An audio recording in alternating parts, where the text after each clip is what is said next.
सतीप्रतिबंधित कानून जो है 4 सितंबर 1987 को राजस्थान में देवरा गांव में रूप कंवर नाम की विवाहिता जो है वो क्या हुई थी, सती हो गई थी। क्या हुई थी? सती होना। सती होना यानी क्या? पति के बाद, पति की मृत्यु के बाद वहाँ पर अपने आप को जीवित चिता में वहाँ पर जलाना। सोचिए कितनी दर्द भरी वो घटना होगी या कितना दर्द भरा वो पल होगा। तो वहाँ पे राजस्थान के देवरा गांव में रूप कंवर नाम की विवाहिता जो है वहाँ पर सती होगी अपनी पति की मृत्यु के बाद। वह अपनी इच्छा से सती नहीं हुई, मतलब सती जो है वहाँ पर महिलाओं को कभी कभी जबरदस्ती जो है वहाँ पर पति की मृत्यु के बाद जबरदस्ती वहाँ पर सती होने के लिए जबरदस्ती वहाँ पर की जाती थी कि तुम्हारा पति जीवित नहीं है तो तुम्हें भी जीवित रहने का कोई अधिकार वहाँ पर नहीं है। उसे सती होने के लिए बाध्य किया गया था। बाध्य मतलब जबरदस्ती वहाँ पर उसे की थी उसके ऊपर कि तुम्हें सती होना ही है। उसका सती होना, सती प्रथा का उदात्तीकरण करना जैसी बातें गैर कानूनी थी। मतलब सती होना मतलब सोचिए 1987 में, मतलब आज़ादी के इतने साल के बाद भी ये प्रथा चालू थी और इसलिए कहा गया है कि उसका सती होना, सती प्रथा का उदात्तीकरण करना जैसी बातें जो है वहाँ पर गैर कानूनी की। मतलब सती प्रतिबंधित कानून जो है वहाँ पर पारित भी हुआ था, लेकिन उसके बावजूद भी उस कानून को खंडित करते हुए वहाँ पर सती जो है वहाँ पर महिलाओं को जबरदस्ती वहाँ पर उसके ऊपर की गई थी। मीना मेनन, गीता सेधु, सुजाता आनंदन, अनु जोसेफ, कल्पना शर्मा आदि नारी मुक्तिवादी कार्यकर्तियों ने और पत्रकारों ने इस कांड की जांच पड़ताल की। कांड की मतलब इस समस्या की या इस बात की खोज छानबीन की और सरकार ने वर्ष 1988 में कड़े प्रावधान कर सती प्रतिबंधित कानून जो है वहाँ पर पारित किया। मतलब भारत में सती प्रतिबंधित कानून तो था ही, लेकिन फिर भी उसके लिए कड़े कानून जो है वहाँ पर पारित किए गए ताकि इसके बाद और कोई रूप कंवर जो है या और कोई रूप कंवर को सती प्रथा का शिकार जो है वहाँ पर ना होना पड़े। वहाँ पर प्रश्न भी ये संकल्पना चित्र पूर्ण कीजिए के लिए सती प्रतिबंधित कानून के लिए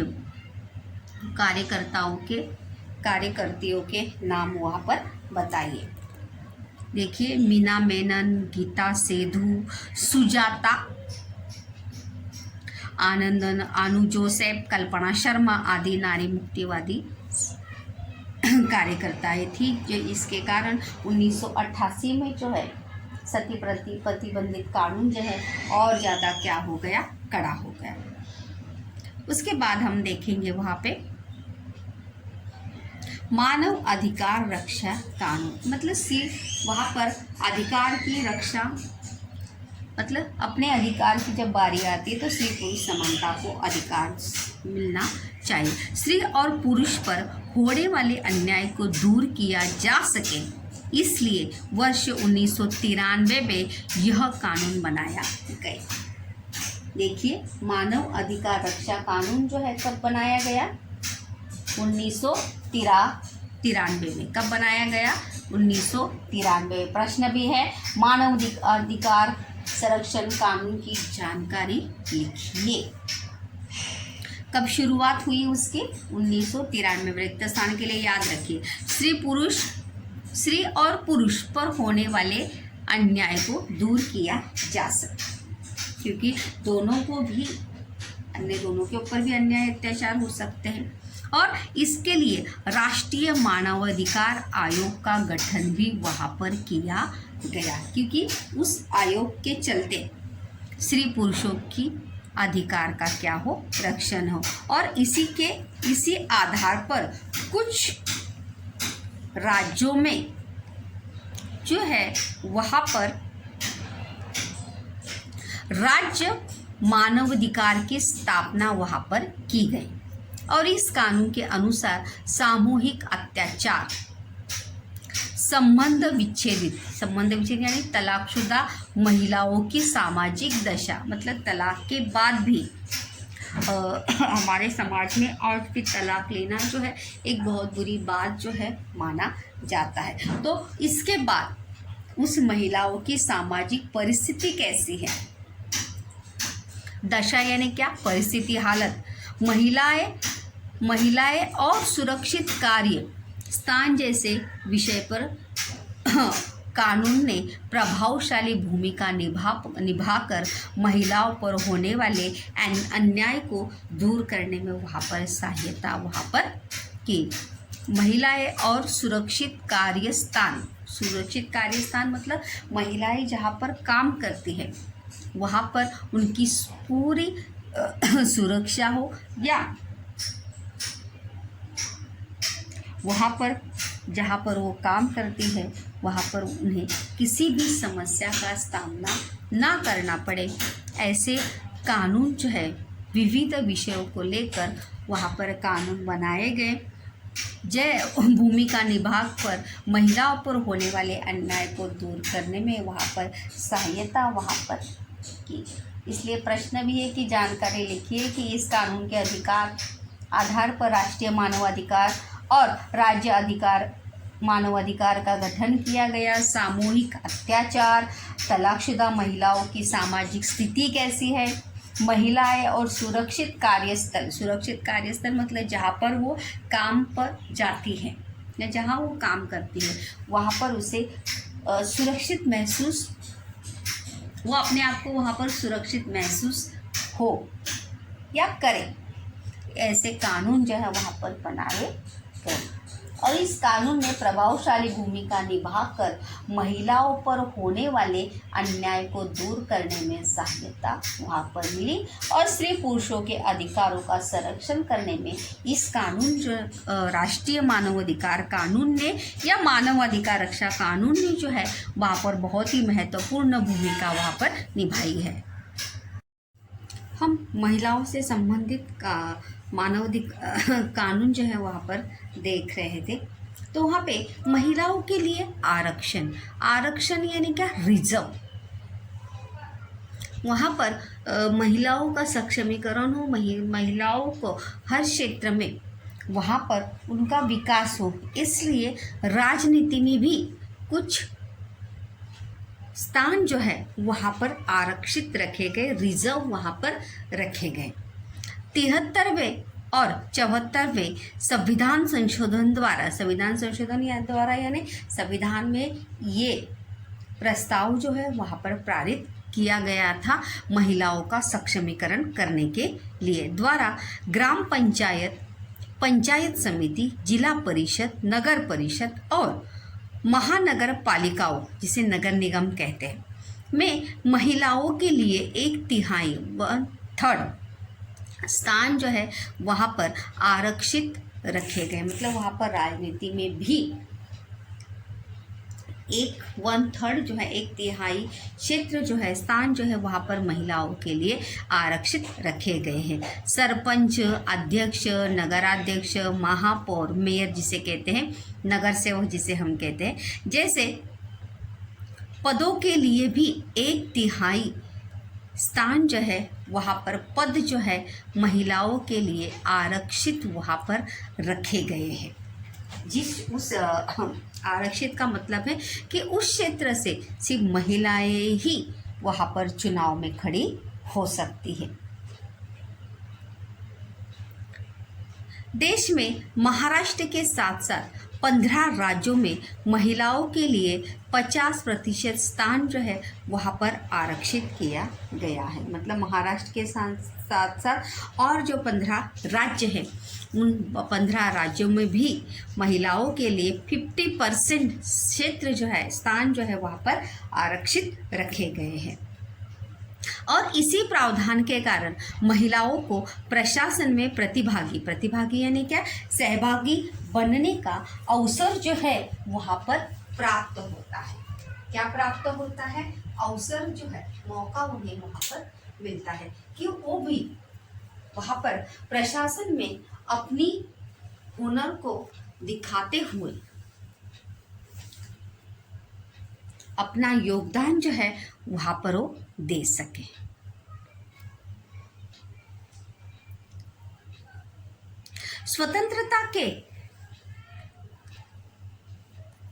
स्वतंत्रता के बाद वाले समय में भारतीय संविधान में स्त्री पुरुष समता के सिद्धांत को स्वीकार किया गया है। मतलब वहाँ पे अगर हमें प्रगति करनी है, देश की प्रगति समान स्तर पर करनी है, तो स्त्री और पुरुष दोनों को समान अधिकार जो है वहाँ पर मिलने चाहिए। और इसी के अनुसार जो है वहाँ पर राजनीति में महिलाओं को स्थान जो है वहाँ पर दिया गया। संकल्पना चित्र पूर्ण कीजिए के लिए प्रश्न देखिए यहाँ पर कि कौन कौन से राज्य में वहाँ पर भारत की महिला मुख्यमंत्री जो है वहाँ पर कौन कौन से हुए। सुचेता कृपलानी उत्तर प्रदेश, नंदिनी सतपथी उड़ीसा, जयललिता तमिलनाडु, मायावती उत्तर प्रदेश, वसुंधरा राजे राजस्थान, ममता बनर्जी पश्चिम बंगाल जो अभी भी हैं, राबड़ी देवी बिहार, आनंदीबेन पटेल गुजरात, शीला दीक्षित दिल्ली, उमा भारती मध्य प्रदेश, सईदा महबूबा मुफ्ती सईद कश्मीर, उमा भारती राजेंद्र कौर भट्टल पंजाब, सुषमा स्वराज दिल्ली, शशिकला काकोडकर गोवा, सईदा अनवर तैमूर असम, जानकी रामचंद्रन तमिलनाडु। इन महिलाओं ने मुख्यमंत्री के रूप में अपने अपने प्रदेश का नेतृत्व किया है और वहाँ पर स्त्री पुरुष समानता का एक बेहतरीन उदाहरण वहाँ पर दिया है। मतलब ये महिला सक्षमीकरण के लिए एक बहुत ही महत्वपूर्ण उठाया गया क्या है कदम है कि जिसके चलते वहाँ पर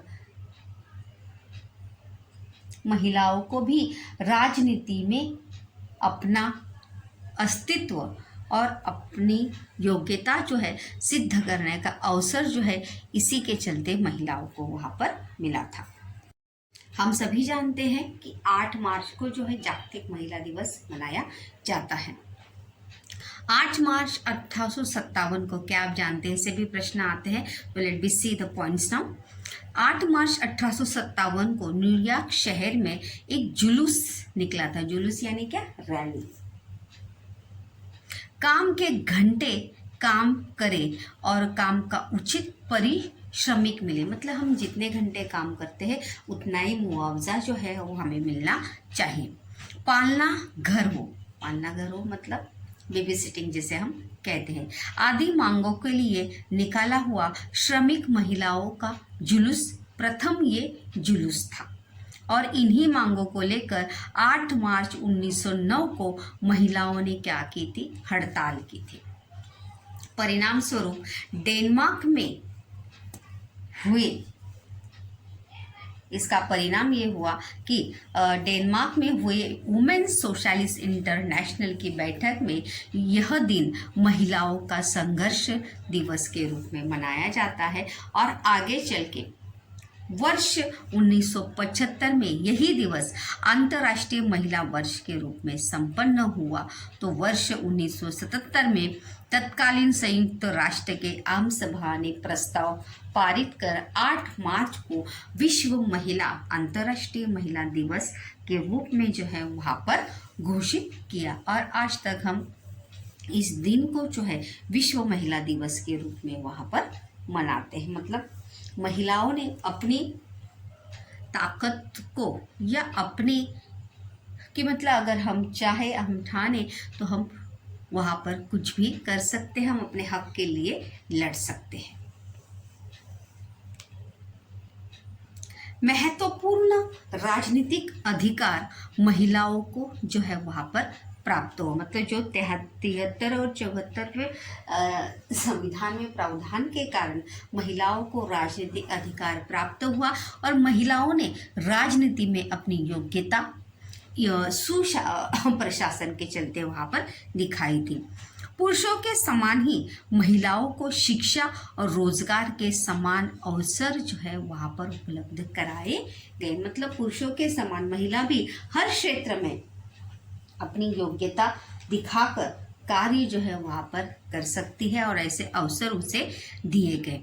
कानून ने सती, दहेज, बहुपत्नीत्व जैसी अनिष्ट प्रथाओं पर प्रतिबंध लगाया और जो प्रथाएं महिलाओं की प्रगति में बाधाएं बन रही थी उन प्रथाओं पर सरकार ने क्या लगाए, प्रतिबंध लगाए, ताकि उसके चलते महिलाएं जो है अपनी प्रगति जो है वो अच्छे से नहीं कर पा रही थी।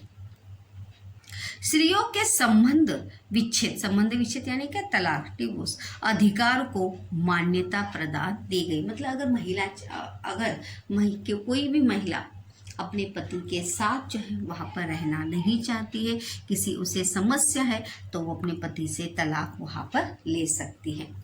उन्हें संपत्ति में भी कानूनी हिस्सा दिया गया। पिता की संपत्ति में भी उसे बराबर का, मतलब बेटे के साथ साथ बेटी का भी पिता की संपत्ति में क्या है, बराबर का अधिकार है। राजनीतिक सत्ता में महिलाओं को उचित साझेदारी देने के उद्देश्य से स्थानीय प्रशासन संस्थाओं में कतिपय स्थान जो है वहाँ पर आरक्षित रखे गए। कतिपय यानी कि कुछ स्थान जो है वहाँ पर आरक्षित रखे गए। जैसे मैंने अभी इसके पहले बताया कि कुछ क्षेत्र जहाँ पर जिस क्षेत्र से सिर्फ महिलाएं ही चुनाव में खड़ी हो सकती हैं, ऐसे स्थान जो है वहाँ पर आरक्षित रखे गए। इन सभी प्रावधानों के फलस्वरूप आज हमें दिखाई देता है कि महिलाएं शिक्षित होकर अर्थार्जन करने लगी, मतलब अपने पैरों पर खड़ी है। अगर आज हम देखेंगे वर्तमान समय में, एट द प्रेजेंट टाइम में अगर हम देखते हैं तो महिलाएं किसी क्षेत्र में हमें पीछे दिखती नहीं। हर क्षेत्र में उसने अपना योगदान वहाँ पर दिया है, अपनी योग्यता उसने सिद्ध करके दिखाई है। नारी मुक्ति विचार ने स्त्रियों में आत्मबोध उत्पन्न हो रहा है। नारी मुक्ति, आत्मबोध यानी क्या, आत्मसम्मान, मतलब हमें भी आत्मसम्मान के साथ, सम्मान के साथ जीने का अधिकार है। ये भावना जो है महिलाओं के मन में निर्माण हुई और इसी के चलते वो अपने हक के प्रति, अधिकार के प्रति लड़ने के लिए तैयार हो गई। शिक्षा, अर्थार्जन, प्रशासन, राजनीति आदि सभी क्षेत्रों में महिलाएं बढ़ चढ़कर हिस्सा लेने लगी है। और आज हम देखते हैं ऐसा कोई क्षेत्र नहीं है जिस क्षेत्र में हमें महिलाएं दिखाई देती नहीं। वहाँ पर जैसे हम अपने पाठ का नाम ही क्या है, महिला और अन्य कमजोर वर्गों का सक्षमीकरण। तो यहाँ पर महिलाओं का सक्षमीकरण तो हम देख ही रहे, लेकिन साथ ही साथ कुछ ऐसे भी घटक है जिनका सक्षमीकरण होना आवश्यक है। वो है अनुसूचित जातियां। अनुसूचित जाति यानी क्या, जो निम्न स्तर की जाति है, जिन्हें समाज ने वंचित रखा है, जिसे समाज जो है वहाँ पर, मतलब अगर पुराने समय की अगर हम बात करेंगे तो हमारे समाज में बहुत ज़्यादा क्या था, जातिवाद हमें देखने को मिलती थी, छुआछूत हमें देखने को मिलती थी।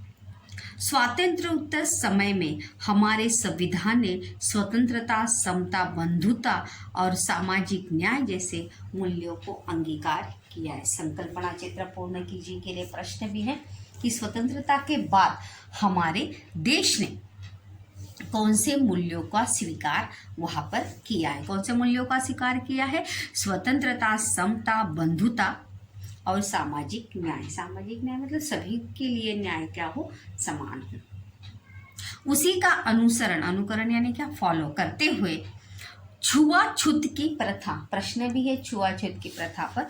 छुआछूत मतलब अगर निम्न स्तर की जाति के लोगों को अगर कोई छूता था तो वहाँ पर लोग जो है उन्हें छूना भी क्या करते थे, अगर उनकी परछाई भी अपने ऊपर पड़ती थी तो उसे अशुभ मानते थे। तो प्रश्न भी है कि छुआछूत प्रथा पर कानून द्वारा प्रतिबंध वहां पर लगाया गया। अनुसरण करते हुए छुआछूत की प्रथा पर कानून ने क्या लगाया, प्रतिबंध लगाया। मतलब अनुसूचित जातियों का भी अगर सक्षमीकरण करना है तो सबसे पहले हमें छुआछूत की प्रथा पर क्या लगाना होगा, प्रतिबंध लगाना होगा। संविधान के 17वें अनुच्छेद, अनुच्छेद यानी क्या, कॉलम, पार्ट जिसे कहते हैं, अनुसार छुआछूत प्रथा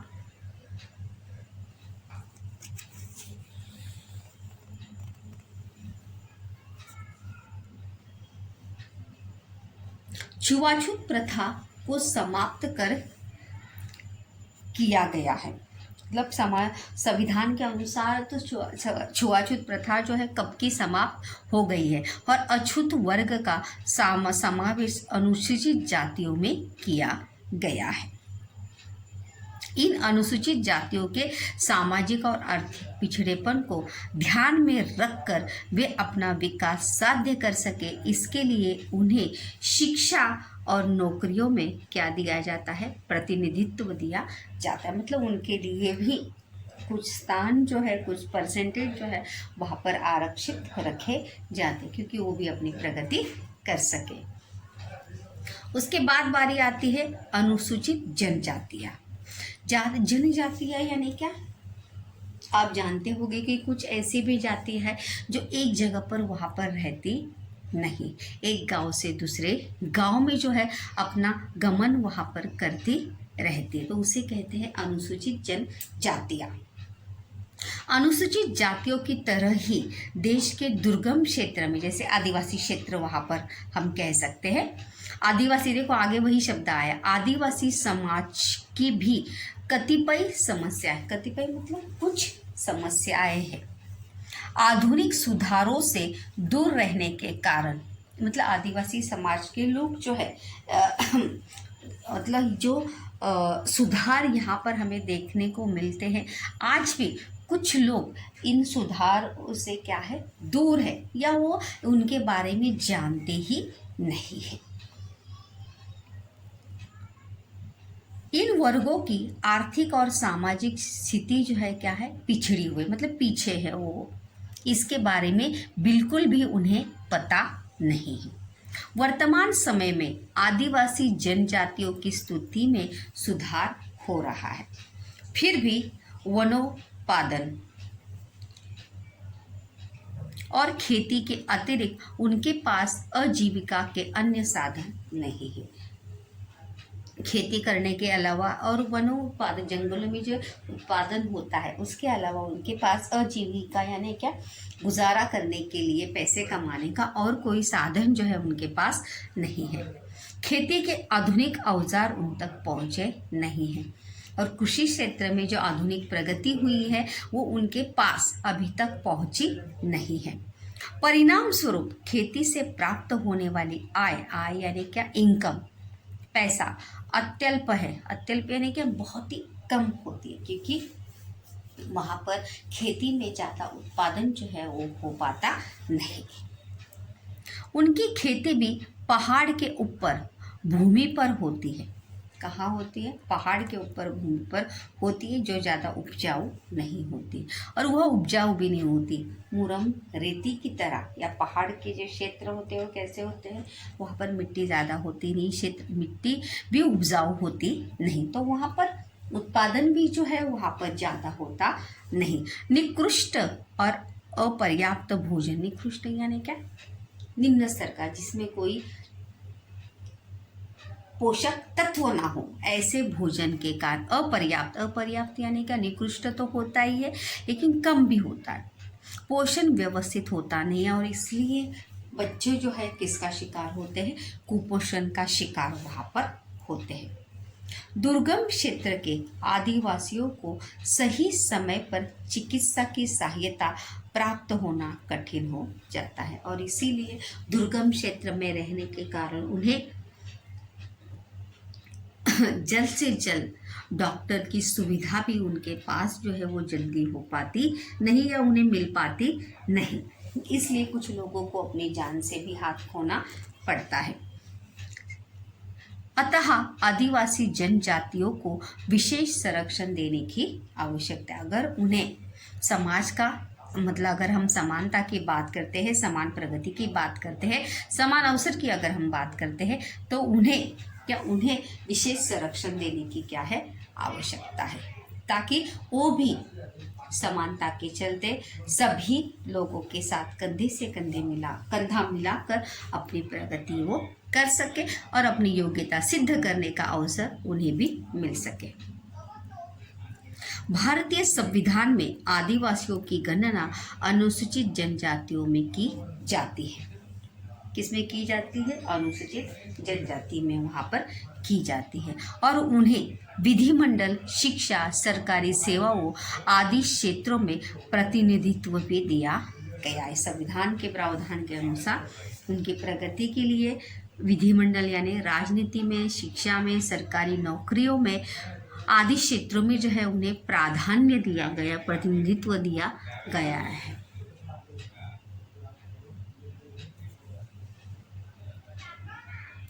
वहाँ पर अगला वर्ग यहाँ पर आता है, वो है घुमंतु। घुमंतु यानी क्या? घूमने वाली, जो एक गांव से दूसरे गांव जाते हैं। घुमंतु और विमुक्त जातियां और जनजातियां। घुमंतु जनजातियों में उन जातियों और जनजातियों का समावेश होता है जो अपनी आजीविका चलाने के लिए गांव-गांव घूमते रहते हैं। मतलब अपने गुजारे के लिए, अपना खुद का पैसे कमाने के लिए एक गांव से दूसरे गांव में वो क्या करते रहते हैं? घूमते रहते हैं। और जैसे उस गांव की स्थिति है वहाँ पर जाकर वो काम करते हैं। जैसे देखिए गन्ने की जहाँ पर खेती होती है तो वहाँ पर गन्ने की खेती को तो मतलब जब गन्ना पक के तैयार होता है तो उसे तोड़ने के लिए तो ऐसी जनजातियाँ जो है वो क्या होती है? घुमंतु होती है। इस वर्ग के लोग पशुपालन और अन्य दूसरे स्वरूप के व्यवसाय कर अपनी उपजीविका चलाते हैं। अंग्रेजों ने इनसे कुछ जनजातियों पर अपराधी जनजाति इस प्रकार का ठप्पा लगाया था। अंग्रेजों ने इनमें से कुछ लोगों पर या कुछ जनजातियों पर कौन सा ठप्पा लगाया था? कौन सा आरोप लगाया था? अपराधी, मतलब जो चोरी चकारी करते हैं, लूटमार करते हैं, ऐसे ग्रुप पर जो है वहाँ पर समूह पर उन्होंने आरोप लगाया था। अंग्रेजों ने वर्ष 1871 के अपराध प्रतिबंधित कानून के अंतर्गत इन जातियों में से कुछ जनजातियों पर ऐसा आरोप, अपराधी जनजाति, ये आरोप उन्होंने उनके ऊपर लगाया था। अंग्रेजों के अनुसार 1871 के कानून, प्रतिबंधित कानून के अनुसार कुछ जनजातियों के प्रमुख वर्गों का उल्लेख जो है अपराधी जनजाति के रूप में वहाँ पर किया गया है कि जो जनजातियाँ या जो समूह लूटमार का कार्य जो है वहाँ पर, चोरी लूटमार का कार्य जो है वहाँ पर की थी और उनके व्यवसाय तथा कार्य व्यापारों पर प्रतिबंध लगाया गया था। और इसीलिए उनके व्यवसाय पर और उनके कार्य जो व्यापार वो करते थे उसके ऊपर क्या लगाई थी? रोक अंग्रेज सरकार ने वहाँ पर लगाई थी। स्वतंत्रता के पश्चात इस अन्यायकारी कानून को रद्द किया गया। मतलब जब तक, जैसे हम कहते हैं कि जब तक कोई गुनाह सिद्ध ना हो तब तक उस व्यक्ति को गुनहगार जो है माना नहीं जाना चाहिए। तो इसीलिए स्वतंत्रता के पश्चात इस अन्यायकारी कानून को जो है वहाँ पर रद्द किया गया और इन जातियों पर लगाए गए प्रतिबंध जो है वहाँ पर हटाए गए। ऐसी जनजातियों को विमुक्त जनजातियों में समाविष्ट किया गया। मतलब इस जो अपराधी जनजाति का जो उनके ऊपर आरोप लगाया था, ठप्पा लगाया था, वो उनके ऊपर हटाया गया और ऐसी जनजातियों को जो है विमुक्त जनजातियों में क्या किया गया? समाविष्ट किया गया। उनके सामाजिक एवं आर्थिक विकास के लिए सरकार द्वारा विशेष प्रयास जो है वहाँ पर किए जा रहे ताकि वो अपनी प्रगति जो है वहाँ पर कर सकें। इन जातियों को शैक्षिक संस्थानों और सरकारी क्षेत्रों में प्रतिनिधित्व दिया गया। प्रतिनिधित्व इस शब्द का अर्थ है उनके लिए कुछ स्थान, कुछ सीटें जो है वहाँ पर क्या रखी जाती है, आरक्षित रखी जाती है, जिनके चलते वो सीट या वो स्थान जो है उन जातियों के अलावा और किसी को भी वहाँ पर प्राप्त होता नहीं।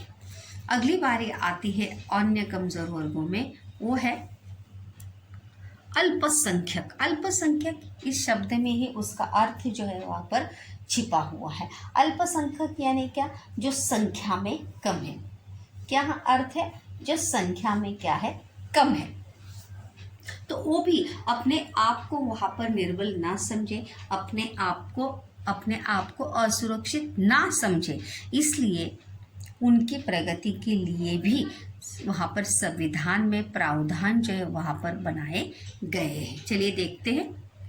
किसी समाज में जिन लोगों का समूह धार्मिक, भाषाई और वंश की अवधारणा स्पष्ट कीजिए के लिए प्रश्न भी है। किसी समाज में जिन लोगों का समूह धार्मिक, भाषिक और वंश की दृष्टि से संख्या में कम होता है, उस समूह को क्या कहते हैं, अल्पसंख्यक कहते हैं। क्या कहते हैं बच्चों, अल्पसंख्यक। अल्पसंख्यक यानी क्या, जो संख्या में कम। अभी 10 ज़्यादा है या 5 ज़्यादा है, 10 ज़्यादा है, तो जो 5 होंगे वो अपने आप को क्या समझेंगे, असुरक्षित समझेंगे, और असुरक्षित समझने के कारण वो अपने आप को या वो अपने आप की अगर प्रगति अच्छे से नहीं करते हैं तो उन्हें अवसर देना चाहिए। तो इसीलिए हमारे देश में विभिन्न, जैसे हम कहते हैं कि हमारा भारत जो है एक धर्मनिरपेक्ष राष्ट्र, विभिन्न भाषा, विभिन्न पंथ, विभिन्न धर्म के लोग वहाँ पर एकत्रित रहते हैं। एकात्मता का संदेश जो है हमारा देश देता है। तो इसी के चलते धर्म, पंथ और भाषाएं हैं। अतः भारत में सांस्कृतिक विविधता भी पाई जाती है। सांस्कृतिक मतलब सबकी सांस्कृतिक विविधता जो है धर्म और भाषा के अनुसार सांस्कृतिक विविधता, सांस्कृतिक परंपराएं भी क्या होती है, अलग होती है। यहाँ विभिन्न सांस्कृतिक परंपराएं भी पाई जाती है। त्योहार मनाने का तरीका सबका अलग है।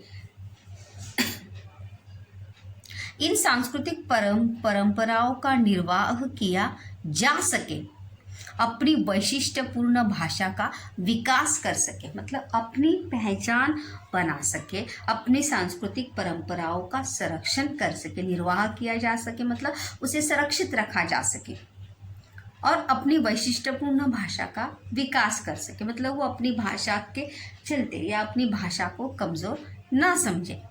इसके लिए संविधान ने नागरिकों को सांस्कृतिक और शैक्षिक अधिकार जो है वहाँ पर प्रदान किए गए हैं। अल्पसंख्यक वर्गों को अपनी अपनी भाषा, संस्कृति, परंपरा का संरक्षण और संवर्धन करने का अधिकार प्राप्त है। इसीलिए हम अपने देश में देखते हैं कि हर धर्म के लोग अपने त्योहार जो है बड़े ही धूमधाम से, बड़े ही मन से मनाते हैं, और उसमें सभी लोग जो है वहाँ पर क्या होते हैं, सम्मिलित, सहभागी वहाँ पर होते हैं। इस उद्देश्य को पूर्ण करने हेतु उन्हें स्वतंत्र सैनिक संस्थान स्थापित करने का भी अधिकार वहाँ पर प्राप्त है। जैसे हम देखते हैं कि कुछ धार्मिक संस्थाएं जो है वहाँ पर स्कूल और कॉलेज भी खोलते हैं, जिसमें वही धर्म के बच्चों को वहाँ पर क्या मिलता है, एडमिशन या स्थान जो है, ज़्यादा से ज़्यादा सीटें जो है उन्हीं लोगों को वहाँ पर प्राप्त होती है। क्योंकि इस उद्देश्य को पूर्ण करने के लिए, कौन से उद्देश्य को पूर्ण करने के लिए, अपनी भाषा, संस्कृति, परंपरा का संरक्षण और संवर्धन करने का अधिकार उन्हें प्राप्त है, और इसी उद्देश्य के पूर्ण करने हेतु उन्हें स्वतंत्र शैक्षिक संस्थान स्थापित करने का अधिकार भी संविधान से प्राप्त हुआ है। जैसे माइनॉरिटी के कॉलेज होते हैं, माइनॉरिटी के स्कूल होते हैं, जहाँ पर उन्हीं बच्चों को क्या मिलता है, एडमिशन्स वहाँ पर मिलता है। उनकी उन्नति हेतु उन्नति यानी क्या, प्रगति हेतु सरकार द्वारा विविध योजनाएं जो है वो चलाई जाती है, उनकी प्रगति हो, उनको आर्थिक मदद मिले, इसलिए बहुत सारी योजनाएं भी सरकार द्वारा वहाँ पर चलाई जाती है।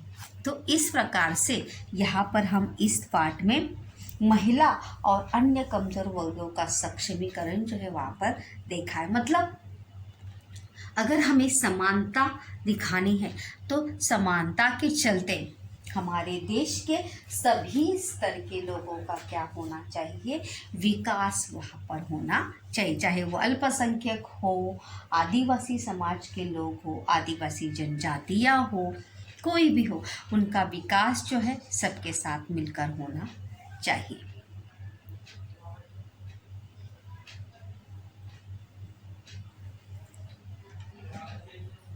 ताकि कोई भी अपने आप को असक्षम ना समझे, उनका सक्षमीकरण हो।